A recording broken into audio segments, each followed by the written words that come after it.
नमस्कार दोस्तों। State wise renewable energy policy या सोलर पॉलिसीज़ के सीरीज में आज जो टॉपिक है वो है Madhya Pradesh renewable energy policy 2022। ये बहुत ही अभी रिसेंटली ही लॉन्च किया है मध्य प्रदेश ने अगस्त 2022 में। तो आज उसके ऊपर डिस्कस करेंगे। और पॉलिसी में डिस्कस करने से पहले थोड़ा सा मध्य प्रदेश का जो रिन्यूएबल एनर्जी के बारे में हम लोग समझ लेते हैं कि क्या स्टेटस है। और मध्य प्रदेश आज की डेट में काफ़ी प्रोग्रेसिव स्टेट है रिन्यूएबल एनर्जी को लेकर के। अगर वहाँ पर आज की डेट में अगर हम लोग देखें सोलर पार्क के ऊपर देखें तो काफ़ी सोलर पार्क वहाँ पर सैंक्शन किया गया है।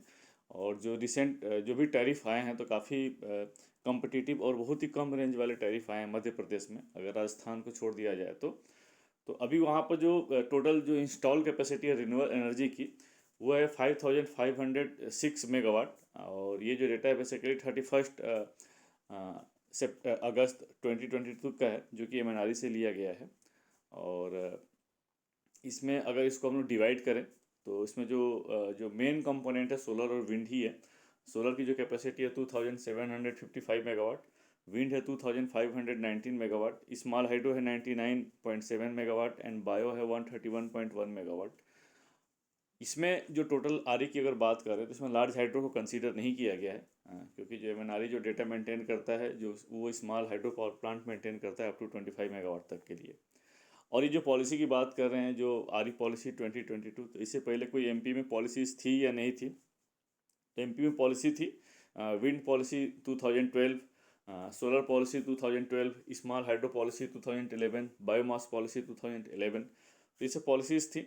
अब आज की डेट में सारी पॉलिसीज जो है सबको मर्ज करके अब रिन्यूएबल एनर्जी पॉलिसी के नाम पे लाया गया है। और सारी जो है पॉलिसी अब उसका कोई ज़रूरत नहीं है। ये अब एक ही एक यूनिफाइड पॉलिसी जो लाई गई है रिन्यूएबल एनर्जी पॉलिसी 2022। इसका एक यूनिक फीचर मैं बताना चाहता हूँ मध्य प्रदेश में। हालांकि बहुत सारे पार्क्स तो हैं ही वहाँ पर, जिसमें कि आप लोगों ने सुना होगा रीवा सोलर पार्क 750 मेगावाट का, जो कि प्राइम मिनिस्टर ने उसका इनोवेशन किया था। और ये भी है one of the largest park in India, India की बात कर सकते हैं। और लेकिन सबसे जो यूनिक जो फीचर है मध्य प्रदेश को लेकर के वो है कि 600 मेगावाट का ओमकारेश्वर पार्क है वहाँ पर, जो कि वर्ल्ड के जब सबसे लार्जेस्ट सोलर पार्क में उसको कंसीडर किया जा रहा है। 600 मेगावाट फ्लोटिंग सोलर पार्क सोच सकते हैं, काफ़ी बहुत ही एक इम्पॉर्टेंट है ये। जो कि अभी हम जो फ्लोटिंग की बात कर रहे हैं तो फ्लोटिंग अभी है 50-100 मेगावाट। अभी एनटीपीसी ने अभी तक का सबसे लार्जेस्ट जो लगाया है वो रामागुंडम में 100 मेगावाट का है। और आप ये देख सकते हैं 600 मेगावाट का है ये। तो एक यूनिक फीचर है जो कि मैंने कोशिश की है यहाँ पर बताने के लिए। हम बात करते हैं इस पॉलिसी के ऑब्जेक्टिव की। तो कोई भी गवर्नमेंट अगर पॉलिसी इशू करती है तो बताया ना उसके 4-5 मेजर पॉइंट्स होते हैं। और पॉलिसी का जो मेन जो फोकस होता है कि एक विजिबिलिटी प्रोवाइड करना, क्योंकि जो पॉलिसी की जो ड्यूरेशन होती है जनरली 5 साल 7 साल ऐसे होती है। तो एक लॉन्ग टर्म विजिबिलिटी प्रोवाइड करना कि जिसमें पॉलिसी वाइज क्या है, क्योंकि चेंजेस ना कोई भी अगर इन्वेस्टमेंट करना चाहता है, कोई इन्वेस्टर अगर इन्वेस्ट करना चाहता है, प्रोजेक्ट लगाना चाहता है, तो उनकी लाइफ 25 ईयर्स होती है। और जो पूरी कैलकुलेशन की जाती है 25 ईयर लाइफ को कंसीडर करते हुए कैलकुलेट की जाती है। तो इसलिए पॉलिसी किसी भी स्टेट्स में पॉलिसी का होना बहुत ज़रूरी होता है। क्या उसमें चार्जेस लगेंगे, क्या इंसेंटिव गवर्नमेंट प्रोवाइड करेगी, कब तक प्रोवाइड करेगी, उन सब सारी चीज़ों को कंसीडर करके ही कोई इन्वेस्टर इन्वेस्ट करता है। तो जो इसमें ऑब्जेक्टिव रखा गया है, ऑब्जेक्टिव तो बहुत ही क्लियर कट इसमें ऑब्जेक्टिव रखा है। इसका ऑब्जेक्टिव मुझे बहुत ही सही लगा एमपी का। एक तो इसमें जो मैन्युफैक्चरिंग को लेकर के काफ़ी थ्रस्ट किया है कि अगर कोई रिन्यूएबल एनर्जी के से रिलेटेड जो मैन्युफैक्चरिंग प्लांट अगर लगाना चाहता है, जैसे कि मैन्युफैक्चरिंग में रिन्यूएबल एनर्जी से मतलब कि अगर हम सोलर की बात करें तो सोलर में बात करें तो सोलर पैनल वहाँ पर मैन्युफैक्चरिंग की जा सकती है। सोलर के जो बहुत सारी एंसिलरीज और भी होते हैं, जैसे कि ग्लास मैन्युफैक्चरिंग, ये सब है जो जो उसके इक्विपमेंट्स है। तो मैन्युफैक्चरिंग को लेकर के वहाँ पर बोला गया है कि जो फोकस है बेसिकली इस पॉलिसी में कि वहाँ पर आप मैन्युफैक्चरिंग प्लांट लगाइए और आपको बेनिफिट मिलेगा। इसमें बताया गया कि renewable energy mix as 50% by 2030। इसका मतलब ये है कि जो 2030 तक जो टोटल पावर की रिक्वायरमेंट है, जो टोटल एनर्जी की रिक्वायरमेंट है, उसका जो 50% है हम रिन्यूएबल एनर्जी से अचीव करने की कोशिश करेंगे। Supply renewable energy to other states, इसका एक बहुत ही महत्वपूर्ण इंपॉर्टेंट ये है। इसका मतलब ये कि जो मध्य प्रदेश में जो रिन्यूएबल एनर्जी को प्रमोट करने की बात की जा रही है, कैसा नहीं कि केवल मध्य प्रदेश में ही कंज्यूम किया जाए। मध्य प्रदेश में कंज्यूम तो किया ही जाएगा जो प्लांट्स का, इसके अलावा प्रमोट किया गया है कि हम बाहर भी एक्सपोर्ट करेंगे। तो क्योंकि उनको ये लगता है कि हमारे पास स्कोप है, हम ऐसी पॉलिसी बना सकते हैं, या जो भी दूसरे स्टेट जो हैं जहाँ पर जो सोलर या विंड रिच स्टेट्स नहीं हैं, वो मध्य प्रदेश से पावर परचेस कर सकते हैं। तो ये भी बहुत इंपॉर्टेंट बात की गई है कि रिन्यूएबल एनर्जी हम दूसरे स्टेट्स को भी सप्लाई करेंगे। 100% of state government and 100% green energy compliance by 2030। इसका मतलब ये बहुत ही भी इंपॉर्टेंट है कि मध्य प्रदेश के जितने भी सारे स्टेट गवर्नमेंट के डिपार्टमेंट्स हैं, जितने सारे ऑफिसेस हैं, उन सबको ग्रीन किया जाएगा। ग्रीन का मतलब ये है कि जो उनकी पावर की रिक्वायरमेंट है उसको रिन्यूएबल एनर्जी के थ्रू मीट की जाएगी।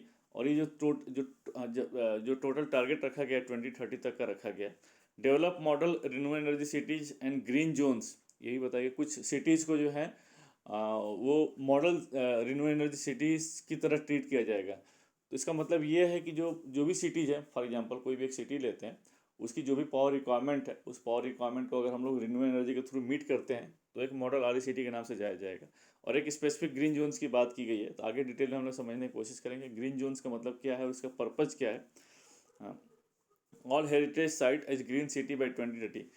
सिटीज़ के अलावा जितने भी हेरिटेज साइट है, जैसे कि आप खजुराहो की बात करो वहाँ पर, या सांची की बात करो, वो हेरिटेज जो साइट्स हैं, जो उन सिटीज़ को है टोटल ग्रीन सिटी के रूप में डेवलप किया जाएगा। और साइट्स को तो सॉरी मतलब जो साइट्स हैं उन साइट्स को पूरा ग्रीन सिटीज़ के डेवलप किया जाएगा। इसका मतलब यही है, उसकी भी सेम जो पावर रिक्वायरमेंट है टोटल रिन्यूएबल एनर्जी से मीट की जाएगी। और ये जो टोटल टारगेट रखा गया है 2030 का रखा गया है। Use of electric vehicles, green mobility solutions, ये भी कि जो भी इलेक्ट्रिक व्हीकल्स जो है उसको प्रमोट किया जाएगा। तो हालांकि इसके रिन्यूएबल एनर्जी से क्या रिलेटेड है, तो इसका मतलब ये है कि जो जो चार्जिंग स्टेशंस है, जो उनको जो पावर रिक्वायरमेंट जरूरत पड़ेगी, तो उसको जो है रिन्यूएबल एनर्जी से मीट करने की कोशिश की जाएगी, सो दैट कि टोटल ग्रीन रहे। अब इसमें जो बात की गई, चूंकि रिन्यूएबल एनर्जी की पॉलिसी है ये, तो इसमें रिन्यूएबल एनर्जी में कौन कौन से कंपोनेंट को कंसीडर किया गया है उसमें इसमें डिफाइन किया गया है। एक तो यह है रिन्यूएबल एनर्जी में सबसे इंपॉर्टेंट जो कंपोनेंट जो डिफाइन किया गया वो एक सोलर पीवी बेस्ड प्रोजेक्ट। तो बेसिकली सोलर को दो पार्ट में डिवाइड किया गया, एक solar PV photovoltaic based projects और एक सोलर थर्मल बेस्ड प्रोजेक्ट। तो सोलर पीवी प्रोजेक्ट को भी तीन पार्ट में डिवाइड किया गया है। ग्राउंड माउंटेड प्रोजेक्ट, जिसको हम बोल सकते हैं utility scale project, floating solar projects, और एक कैनाल टॉप और वाटर बॉडीज, मतलब कैनाल टॉप को भी इसमें कंसीडर किया गया है। और सोलर थर्मल बेस्ड प्रोजेक्ट तो है ही, विंड बेस्ड प्रोजेक्ट को भी इसमें रखा गया है, हाइड्रो बेस्ड प्रोजेक्ट को रखा गया है। लेकिन हाइड्रो बेस्ड प्रोजेक्ट वही वाले रखा गया है, स्मॉल छोटे वाले हाइड्रो बेस्ड प्रोजेक्ट, जिनकी जो कैपेसिटी 1 किलोवाट से लेकर के 25 मेगावाट तक है। Bio energy based power projects को भी कंसिडर किया गया है इस पॉलिसीज में, जो कि बायोमास में बायो एनर्जी में तीन चार टेक्नोलॉजी की बात की गई है।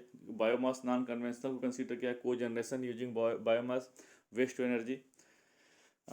नेक्स्ट है R E based power projects with energy storage. इस पर भी काफ़ी इम्फेसिस किया गया है कि एक्चुअली क्या है कि आजकल कोई भी पॉलिसीज देखिए तो वहाँ पे एनर्जी स्टोरेज की बात की जा रही है। उसका रीज़न ये है कि हम सभी जानते हैं कि जो रिन्यूएबल एनर्जी है, खासकर सोलर और विंड, ये बेसिकली इंटरमीडिएंट होते हैं। मतलब सोलर सोलर केवल दिन में भी अवेलेबल होता है, उसका भी आप प्रोफाइल देखेंगे तो मॉर्निंग में कम होता है, फिर उसकी जनरेशन बढ़ती जाती है, जो कि नून आफ्टरनून के समय पीक हो जाती है, फिर शाम को धीरे धीरे फिर कम होती जाती है, फिर एकदम शाम के बाद फिर ख़त्म हो जाती है, क्योंकि सोलर नहीं रहता है।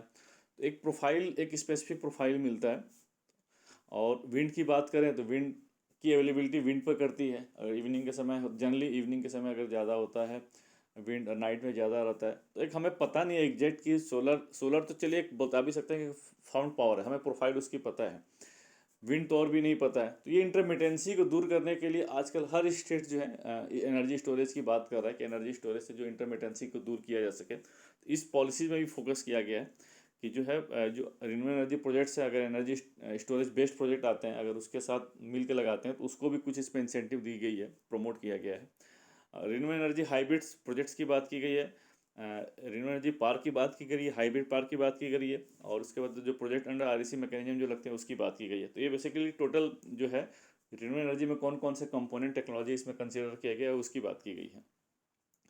अब हम बात करते हैं पॉलिसी की। तो पॉलिसी में है क्या चीज़, तो ये पॉलिसी बेसिकली 18 अगस्त 2020 को लॉन्च की गई थी, नोटिफाई किया गया था, और ये 5 साल के लिए वैलिड है। तो 5 साल का मतलब ये है कि 2027 तक ये वैलिड है। लेकिन उसमें कंडीशन ये भी लगाई गई है कि अगर कोई पॉलिसी तब तक नहीं आती है, तब तक ये पॉलिसी, मान लीजिए 5 साल भी कंप्लीट हो जाता है लेकिन कोई पॉलिसी अगर नहीं आती है तो ये पॉलिसी वैलिड रहेगी। हर पॉलिसी में एक नोडल एजेंसी डिप्यूट किया जाता है कि सो दैट कि पॉलिसीज़ को इम्प्लीमेंट कराया जा सके सक्सेसफुली, प्रॉपरली, तो इसमें जो नोडल एजेंसी है, office of the commissioner new and renewable energy department जो है गवर्नमेंट ऑफ मध्य प्रदेश का, वो नोडल एजेंसी रहेगा। और इसमें टारगेट क्या रखा गया इस पॉलिसी में, क्योंकि पॉलिसी हम ऑब्जेक्टिव की तो बात कर लेंगे, स्पेसिफिकली उस ऑब्जेक्टिव को अचीव करने के लिए कैसे करेंगे, तो जिसमें टारगेट की बात की गई है, उस टारगेट को अचीव करने के लिए कैसे हमने कैसे इंसेंटिव देना है, क्या प्रमोट करना है, तो ये बेसिकली इस टाइप से जो रोड मैप होता है। तो इसमें टारगेट की बात की गई, तो जो टारगेट सबसे पहले इन्वेस्टमेंट को लिया गया, कि जो इन्वेस्टमेंट का टारगेट रखा गया, बोला कि 15,000 करोड़ तक हम 2024 तक हम इन्वेस्टमेंट कराएंगे स्टेट्स में, और 2027 तक 50,000 हम इन्वेस्टमेंट कराएंगे रिन्यूएबल एनर्जी जनरेशन में, मतलब जो प्रोजेक्ट्स की बात की गई, जो आरई प्रोजेक्ट्स की बात की, जैसे सोलर प्रोजेक्ट्स, विंड प्रोजेक्ट्स, उसमें कराएंगे। फिर जो मैन्युफैक्चरिंग की जो बात की गई है, तो बोला गया कि 4,000 करोड़ जो है 224 तक हम मैन्युफैक्चरिंग में इन्वेस्टमेंट कराएंगे, और 10,000 करोड़ 27 तक जो है वो इक्विपमेंट मैन्युफैक्चरिंग में हम इन्वेस्टमेंट कराएंगे। 20% जो रिन्यूएबल एनर्जी की जो मिक्स की बात की गई है 24 तक जो है, टोटल जो स्टेट्स की जो पावर रिक्वायरमेंट है, एनर्जी रिक्वायरमेंट है, उसका 20% रिन्यूएबल एनर्जी से मीट किया जाएगा बाई 2024। और जो टोटल एनर्जी रिक्वायरमेंट का 50% जो है वो है 2030 तक अचीव किया जाएगा। और उसमें एक बीच में इंटरमीडिएट भी दिया है कि 30% 20। आखिर ये मिक्स जो बात की गई रिन्यूएबल एनर्जी, अगर हम देखेंगे एनर्जी टर्म्स में, तो काफ़ी बड़ा कैपेसिटी हो जाता है। तो इस कैपेसिटी को अचीव कैसे करेंगे, तो इसमें वही है, सबसे पहले जो अचीव करने के लिए जो टारगेट दिया गया है, सबसे पहले 10,000 मेगावाट का रिन्यूएबल एनर्जी पार्क हम डेवलप करेंगे मध्य प्रदेश में। और इसके अलावा जो है 4,000 मेगावाट और 10,000 मेगावाट जो आरई प्रोजेक्ट्स जो हैं वो अदर स्टेट्स के लिए हम लोग अचीव करेंगे बाई 2024-2027। और इसके साथ साथ नई जनरेशन जो न्यू जो है, हम लोग एम्प्लॉयमेंट जनरेशन भी जो है, न्यू जॉब भी हम क्रिएट करेंगे। 10,000 जो है, 10,000 का टारगेट रखा गया 2024 तक, और 50,000 का टारगेट रखा गया 2030 तक की नई जॉब हम क्रिएट करेंगे रिन्यूएबल एनर्जी के फील्ड में। अब हम बात करते हैं इम्प्लीमेंटेशन स्ट्रेटजी, आखिर कैसे इम्प्लीमेंट करेंगे, क्या स्ट्रेटजी रहेगी। तो अगर हम स्ट्रेटजी की बात करेंगे, तो इसमें ये बोला गया कि जो भी जो इक्विपमेंट जो बताया गया ना कि इस पॉलिसी में, कि ये मैन्युफैक्चरिंग जो प्लांट है, जो रिन्यूएबल एनर्जी के मैन्युफैक्चरिंग प्लांट हैं, जो कंपोनेंट हैं, उनको प्रमोट करने की बात की गई है। तो जो उसके कंपोनेंट है, जो मैन्युफैक्चरिंग प्लांट है, वो इसमें इंक्लूड रहेंगे। और इसके अलावा कुछ सब्सिडी भी प्रोवाइड की जाएगी, इसमें सब्सिडी भी प्रोवाइड की जाएगी। और इसमें सब्सिडी के नाम पे ये बोला कि कंसेशनल लीज लैंड प्रोवाइड किया जाएगा, गवर्नमेंट लैंड प्रोवाइड किया जाएगा, रिबेट और एजेंशंस दी जाएगी ड्यूटीज़ में। सेम वैसे ही है, जो अगर रिन्यूएबल एनर्जी प्रोजेक्ट्स की जो बात की गई है, उसमें भी यही बोला गया कि जो एग्जाम्पन्स और रिबेट दिया जाएगा, आगे डिटेल में हम लोग पढ़ेंगे। जो व्हीलिंग चार्जेज है उस पर वेवर की बात की गई है, गवर्नमेंट लैंड को कंसेशनल रेट पे दिया जाएगा। और भी जो बताया गया इसमें, कि इसमें डेवलप जो है ग्रीन जोन्स डेवलप किया जाएगा, ग्रीन मॉडल सिटीज डेवलप किया जाएगा, ग्रीन हेरिटेज साइट डेवलप किया जाएगा, सारे गवर्नमेंट बिल्डिंग्स को ग्रीन किया जाएगा। इसके साथ साथ जो है कुछ कोर्सेस डिफाइन किए जाएंगे रिन्यूएबल एनर्जी के नाम पर, जो कि आईटीआई और ये सब पॉलिटेक्निक इंजीनियरिंग कॉलेजेस में पढ़ाया जाएगा, स्किल डेवलपमेंट किया जाएगा। तो ये बेसिकली इंप्लीमेंटेशन स्ट्रेटजी, हमारी स्ट्रेटजी क्या रहेगी इस पॉलिसीज़ को लेकर के, उसकी बात की गई है। अब हम नेक्स्ट बात करते हैं applicability of the policy and exclusion.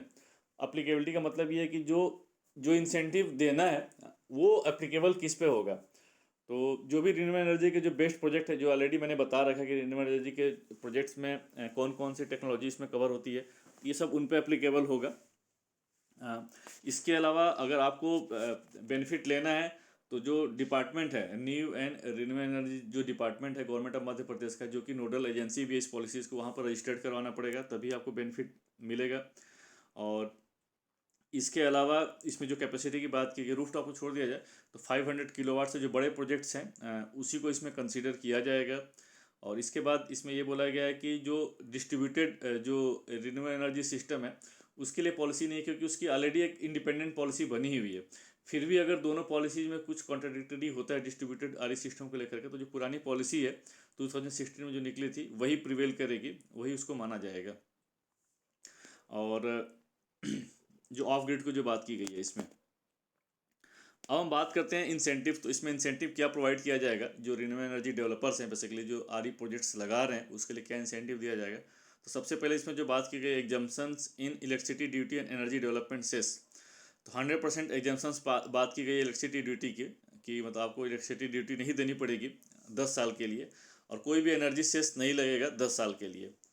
जो नेक्स्ट बताया गया कि जो आप अगर प्राइवेट लैंड परचेस करते हैं रिन्यूएबल एनर्जी प्रोजेक्ट्स को लगाने के लिए, तो उस पर जो स्टैम्प ड्यूटी जो लगती है उसमें 50% आपको वेव ऑफ मिलेगा, 50% रिम्बर्स कर दिया जाएगा। और अगर गवर्नमेंट लैंड है, गवर्नमेंट अगर लैंड अगर आपको एलोकेट किया जा रहा है तो जो सर्कल रेट है उस सर्कल रेट का 50% ही आपको देना पड़ेगा। और जो व्हीलिंग जो चार्जेस लगते हैं, waiver of wheeling charges for 5 years 50% लगेगा। व्हीलिंग का मतलब ये होता है कि कोई भी प्रोजेक्ट्स अगर आप लगा रहे हैं, अगर मान लीजिए ओपन एक्सेस में कोई प्रोजेक्ट्स लगा रहे हैं थर्ड पार्टी के लिए या कैप्टिव के लिए, तो एक प्रोजेक्ट और कंजम्पशन का अगर लोकेशन डिफरेंट है, मतलब प्रोजेक्ट कहीं और लगा रहे हैं उसका कंजम्पशन कहीं और है, तो आपको पावर व्हील करानी पड़ती है, तो उसके लिए व्हीलिंग चार्जेस देना पड़ता है। तो जो व्हीलिंग चार्जेज है उसमें बोला कि 50% जो है वेव्ड ऑफ रहेगा 5 साल के लिए। और कार्बन क्रेडिट की बात की, अगर कार्बन क्रेडिट का मैकेनिज्म अगर कुछ भी अगर डेवलप होता है तो आप उसका बेनिफिट ले सकते हैं। अप्लीकेबल चार्जेस, तो चार्जेस भी कुछ इसमें देने की बात की गई है कि चार्जेस क्या देने पड़ेंगे। तो एक हरित ऊर्जा विकास फी इसका नाम दिया गया है। तो हरित ऊर्जा विकास फी जो है आपको 10 पैसा पर यूनिट देना पड़ेगा, electricity sold to an entity other than Madhya Pradesh power management company limited. ये बोला गया है कि अगर मान लीजिए कोई भी आप प्रोजेक्ट्स लगाते हैं और आप मध्य प्रदेश पावर मैनेजमेंट कंपनी को अगर पावर दे रहे हैं तो उस केस में आपको कोई भी चार्जेस नहीं देने पड़ेंगे। लेकिन अगर उसको उसको आप इलेक्ट्रिसिटी सप्लाई नहीं कर रहे हैं, किसी और को चार्ज दे रहे हैं, या मान लीजिए आप ओपन एक्सिस में लगा रहे हैं, ओपन एक्सिस में प्रोजेक्ट थर्ड पार्टी हो सकता है, कैप्टिव हो सकता है, या आप अदर स्टेट्स को दे रहे हैं, तो उस केस में आपको 10 पैसा पर यूनिट देना पड़ेगा जो भी आप इलेक्ट्रिसिटी जनरेट कर रहे हैं उसके ऊपर। कैप्टिव यूज के लिए बोला गया है कि जो हरित ऊर्जा विकास फी है 10 पैसा पर यूनिट जो है आपको पूरा इलेक्ट्रिसिटी पर लगेगा। और अगर गवर्नमेंट कंपनी है जो कैप्टिव यूज के लिए कर ले, मान लीजिए आप एक ऐसे एग्जांपल ले लेते हैं, क्योंकि एक स्कूल है और 100 किलोवाट का जो प्लांट है अपने कैप्टिव यूज के लिए अगर लगा रहा है वो, तो उस केस में उस पर कोई भी चार्जेस नहीं लेंगे। और कोई भी गवर्नमेंट लैंड जो है थर्ड पार्टी और कैप्टिव यूज के लिए नहीं दिया जाएगा एक्सेप्ट गवर्नमेंट यूज। गवर्नमेंट ही खुद ही अपने लिए प्रोजेक्ट लगा रही है, अपने कंजम्पशन के लिए लगा रही है, तो उस केस में उस पर कोई भी उसको उसके लिए एग्जेम्प्टेड है, उसको गवर्नमेंट लैंड मिल जाएगा। लेकिन थर्ड पार्टी या कैप्टिव यूज के लिए ओपन एक्सेस में अगर प्रोजेक्ट लगाए तो उसके लिए गवर्नमेंट लैंड एलोकेट नहीं की जाएगी। इसका मतलब ये है कि आपको खुद ही अरेंज करना पड़ेगा, सिंपल। अब जो इसमें जो आर इक्विपमेंट, जैसे कि बात पहले बताए थे कि इसमें आर इक्विपमेंट को भी काफ़ी इंसेंटिवाइज करने की कोशिश की जा रही है कि अगर आप यहाँ पर मैन्युफैक्चरिंग प्लांट लगाते हैं आर से रिलेटेड, तो उस केस में आपको क्या इंसेंटिव मिलेगा। इसमें इंसेंटिव यही, अगर आप पढ़ेंगे इंसेंटिव, तो जो सबसे बड़ा एडवांटेज ये है कि जो इसमें जो मैन्युफैक्चरिंग प्लांट लगेगा उसको एज ए इंडस्ट्री कंसीडर किया जाएगा। और जो मध्य प्रदेश की जो इंडस्ट्रियल पॉलिसी है उसके हिसाब से जो भी आपको बेनिफिट मिलेगा सारा बेनिफिट दिया जाएगा। तो इसमें दो कैटेगराइज किया गया है कि अगर लेस देन 50 करोड़ आपका इन्वेस्टमेंट साइज है, उस केस में आपको जो है जो इंडस्ट्री और एमएसएमई डिपार्टमेंट का जो भी इन्वेस्टमेंट की जो पॉलिसी है और जो इंसेंटिव की पॉलिसी है उस हिसाब से आपको इन्वेस्टमेंट दिया जाएगा।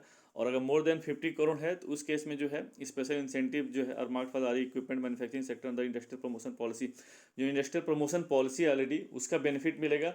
और उसमें बोला गया है कि उसमें भी एक कैटेगराइज कर दिया जाएगा अलग से स्पेसिफिकली कि अगर क्या इंसेंटिव प्रोविजन होगा, तो उसका डिटेल मैकेनिज्म अभी फिर बाद में उसका सेपरेट डिटेल लिया जाएगा।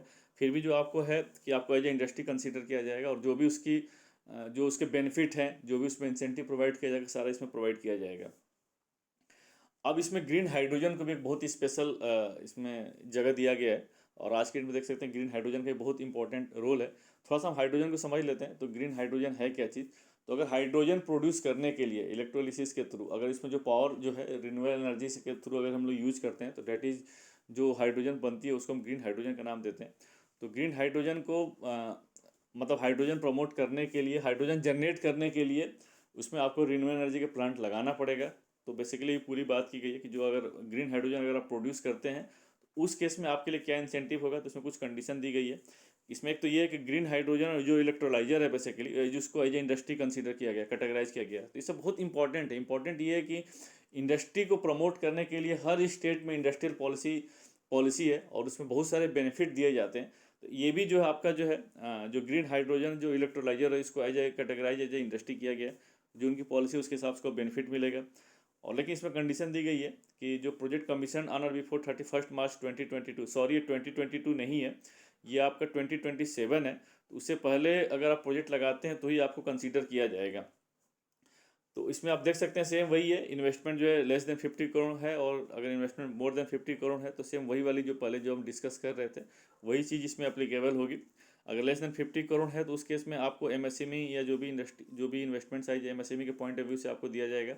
अगर मोर देन 50 करोड़ है तो उस केस में आपको स्पेशल इंसेंटिव और mark for the R equipment manufacturing sector under the industrial promotion policy. जो मध्य प्रदेश की जो इंडस्ट्रियल प्रमोशन पॉलिसी है उसमें स्पेशली एक जो है आर इक्विपमेंट मैन्युफैक्चरिंग को लेकर के डिटेल लाया जाएगा। और इलेक्ट्रोलाइजर की भी सेम वही बात की गई है कि अगर आप इलेक्ट्रोलाइजर है तो वो भी एज ए इंडस्ट्री की ट्रीट किया जाएगा, और लेस देन 50 करोड़ तो एमएसएमई की तरह ट्रीट किया जाएगा, उसमें जो भी इंसेंटिव है वो प्रोवाइड किया जाएगा। बड़ा अगर कैपेसिटी है तो उस केस में भी वही है कि स्पेशल आपको दिया जाएगा। Electrolyser manufacturing units using non RE power for manufacturing of electrolysers. देखिए इसमें दो है, जो इलेक्ट्रोलाइजर है मैंने बताया ना कि अगर ग्रीन हाइड्रोजन की जो हम लोग बात कर रहे हैं तो उसमें जो पावर जो चाहिए इलेक्ट्रोलाइजर के लिए, अगर रिन्यूएबल एनर्जी की पावर है तो उसको ग्रीन हाइड्रोजन बनेंगे। अगर नहीं है तो ऐसा नहीं है कि वो पावर तो पावर होती है, इलेक्ट्रॉन तो इलेक्ट्रॉन होता है, हाइड्रोजन तो प्रोड्यूस करेगा ही करेगा। तो अगर इसमें जो बोला गया कि नॉन आरई पावर अगर यूज करता है जो इलेक्ट्रोलाइजर, उस केस में जो है eligible to avail general incentive as per the respective policy of industry MSME department based on the investment size. Same वही है, उसको कैटेगराइज कर रखा है कि जो भी आपकी इंडस्ट्रियल पॉलिसी के पॉइंट ऑफ व्यू से जो भी आपको मिलेगा वो आपको दिया जाएगा। अब हम additional incentive for RE storage projects की हम बात करते हैं। जैसे बताया ना कि जो स्टोरेज को लेकर के काफ़ी हर स्टेट गवर्नमेंट जो है काफ़ी प्रमोट कर रही है। उसका रीज़न ये है कि इंटरमिटेंसी पावर है, उस इंटरमिटेंसी को दूर करने के लिए स्टोरेज को बढ़ाना ज़रूरी है, और इस पर बहुत सारा गवर्नमेंट ऑफ इंडिया भी काम कर रही है।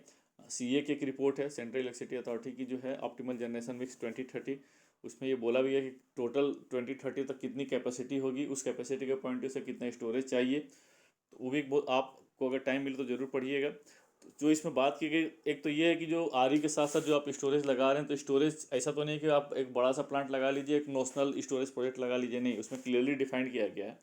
अगर मान लीजिए आप 100 मेगावाट का सोलर प्रोजेक्ट्स है तो आप स्टोरेज कितना लगाएंगे कि सो दैट कि आप इसके लिए एलिजिबल हो जाएंगे। तो उसमें बोला कि बाई 10, मतलब 100 मेगावाट का है तो 10 मेगावाट आवर का आपको स्टोरेज लगाना पड़ेगा, तभी आपकी एलिजिबिलिटी बनेगी। और आपकी अगर एलिजिबिलिटी बन जाती है प्रोजेक्ट के साथ साथ तो क्या आपको बेनिफिट मिलेगा। तो बेनिफिट है कि ESP energy storage project shall be exempted from the payment of 20% of registration cum facilitation fee. आपको 20% जो है उसमें आपको बेनिफिट मिलेगा। नेक्स्ट है ESP shell be exempted for payment of electricity duty for 10 years, इसका बेनिफिट मिलेगा। 15% reimbursement on stamp duty on purchase of private land, rebate on government land on 50% of circle. तो आपको ये बेनिफिट मिलेगा, लेकिन condition आपको meet करनी पड़ेगी, जो भी कैपेसिटी है उसका बाई 10 मेगावाट आवर आपको उतना स्टोरेज प्रोजेक्ट्स लगाने पड़ेंगे। अब ग्रीन ट्रांसफॉर्मेशन की बात की गई है कि ग्रीन ट्रांसफॉर्मेशन कैसे करना पड़ेगा। तो इसमें एक जो है ग्रीन सिटी जो विलेजेस डेवलप किए जाएंगे तो वो कैसे किए जाएंगे, तो इसको बेसिकली 3 स्टेजेस में डिवाइड किया गया है, स्टेज 1, स्टेज 2, स्टेज 3। तो पहले हम समझ लेते हैं कि 30% of renewable energy in overall consumption shall be qualified as green city green village. हम किसी भी सिटीज़ को या विलेजेस को ग्रीन कैसे बोलेंगे, तो उसको एक कंसिडर किया कि जो भी उस सिटीज़ की जो रिक्वायरमेंट है, टोटल पावर रिक्वायरमेंट अगर 30% रिन्यूएबल एनर्जी से मीट कर रही है तो उसको ग्रीन सिटी का दर्जा दिया जाएगा। इसी तरीके से विलेजेस का भी बोला गया अगर 30% जो विलेज की जो टोटल पावर रिक्वायरमेंट है अगर 30% रिन्यूएबल एनर्जी से मीट कर रही है तो उसको ग्रीन विलेज का दर्जा दिया जाएगा। उसके साथ साथ हेरिटेज जो टूरिज्म सिटी है उसको भी ग्रीन सिटी विलेजेस पर डेवलप किया जाएगा, और इसके लिए पायलट प्रोजेक्ट भी इनिशिएट किया जाएगा फर्स्ट फेज में, जिसमें कि सांची और खजुराहो जो है उसको टोटल 100% जो ग्रीन में डेवलप किया जाएगा। अब ये जो बात की गई ग्रीन सिटी विलेजेस को, उसको 3 स्टेज में डिवाइड किया गया, stage 1, stage 2, stage 3।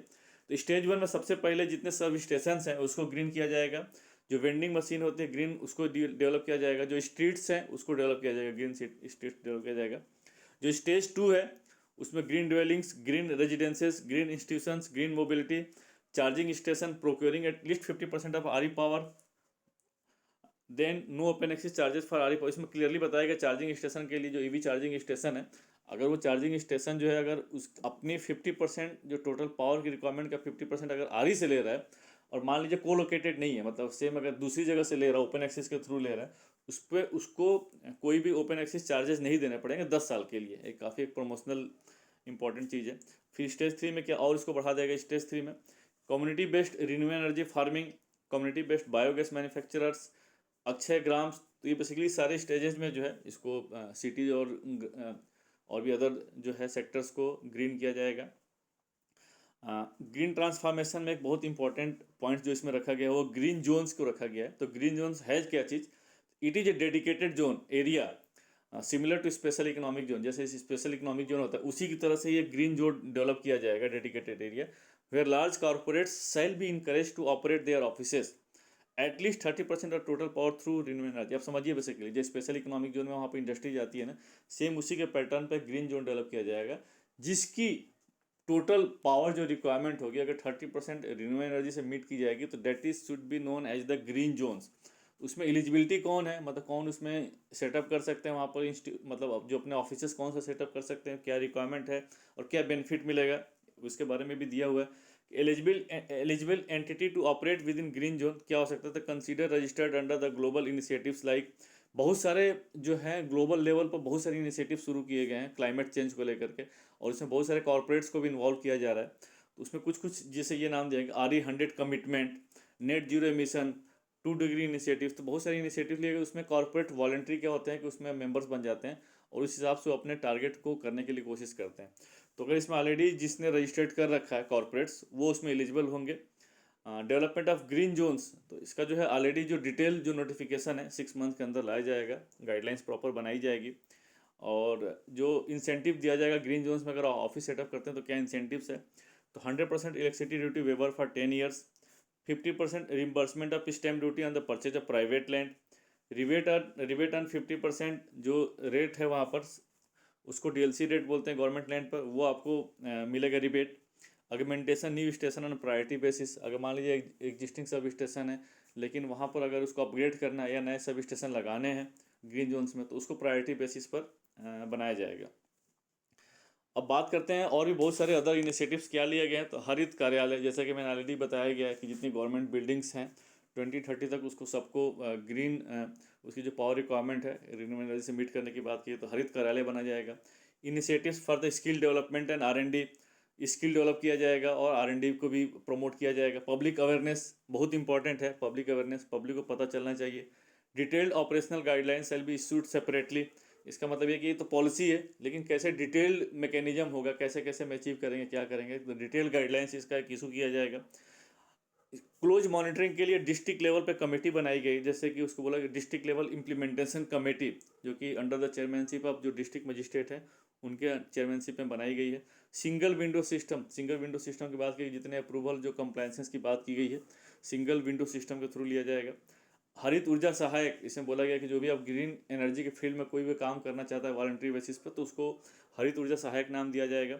Madhya Pradesh स्वच्छ ऊर्जा कोष, थ्रू हरित ऊर्जा जो आज जो बात की गई है ना कि हरित ऊर्जा जो विकास फी अगर आप ओपन एक्सेस में इलेक्ट्रिसिटी है या अदर स्टेट्स को अगर दे रहे हैं तो उसमें आपको 10 पैसा की जो बात की गई, तो उससे जो टोटल फंड कलेक्ट होगा वो फंड जाएगा, उसको फंड को जो नाम दिया गया मध्य प्रदेश ऊर्जा स्वच्छ ऊर्जा कोष नाम दिया गया है। Detailing dovetailing government policies and scheme, इसका मतलब क्या, ये भी समझना जरूरी है। गवर्नमेंट ऑफ इंडिया के बहुत सारी स्कीम्स और पॉलिसीज हैं, जैसे कि हम बात करें सोलर पार्क की स्कीम की बात करें, PM कुसुम की बात करें, रूफ टॉप स्कीम की बात करें, तो बोला कि वो सब पॉलिसीज अपने आप ऑटोमेटिकली यहाँ पर अप्लीकेबल होंगी और उसको प्रमोट भी किया जाएगा। आप देखेंगे सोलर, अगर मध्य प्रदेश में देखें तो सोलर पार्क में काफ़ी आगे है, बहुत सारे पार्क्स यहाँ पे इशूड है और बहुत सारे पार्क्स में काम भी चल रहे हैं। तो सारी जो पार्क्स हैं वो गवर्नमेंट ऑफ इंडिया जो MNRE की जो स्कीम है पॉलिसी, सोलर पार्क पॉलिसी जो है उसी में लिया गया है। सेम वैसे रूफ टॉप की बात करें, रूफ टॉप फेज़ 2 में उसको भी कैपेसिटी सैंक्शनड है। अगर PM कुसुम की बात करें तो PM कुसुम में भी मध्य प्रदेश में काफ़ी कैपेसिटी सैंक्शन। तो ये बोला कि जितने गवर्नमेंट ऑफ इंडिया की जो पॉलिसीज है उसका सारा बेनिफिट लिया जाएगा और यहाँ पर भी अप्लीकेबल होंगी। रेगुलेशंस, जो स्टेट रेगुलेटर है इस पॉलिसीज को ध्यान में रख करके जो कंसर्न जो भी रेगुलेशन इशू करना होगा वो इशू करेगा। राइट टू रिमूव डिफिकल्टीज, अगर कुछ भी अगर इस पॉलिसीज में कुछ डिफिकल्टीज आ रही हैं, कुछ भी इशूज आ रहा है तो उसको गवर्नमेंट एम्पावर है रिमूव करने के लिए। और इंटरप्रिटेशन की भी बात की गई है कि मान लीजिए लैंग्वेज में चाहे कुछ अंडरस्टैंडिंग में कुछ इंटरप्रिटेशन है, कुछ क्लेरिफिकेशन लेना है, उस केस में new and renewable energy department है गवर्नमेंट ऑफ मध्य प्रदेश का, उसको मैंडेट दिया गया है कि आप इस मतलब उसको राइट दिया गया है कि वही इसका जो इंटरप्रिटेशन है वही फाइनल होगा। तो होप दोस्तों जो मध्य प्रदेश पर जो रिन्यूएबल एनर्जी पॉलिसी है आपको सही लगा होगा। आपको अगर सही लगा होगा तो आप मेरे चैनल को लाइक करिए, सब्सक्राइब करिए, ऐसे ही मेरे को मोटिवेट करते रहिए सब्सक्राइब करके। फिर मिलते हैं आपसे नेक्स्ट वीडियो में नए टॉपिक के साथ, तब तक के लिए थैंक यू, जय हिंद।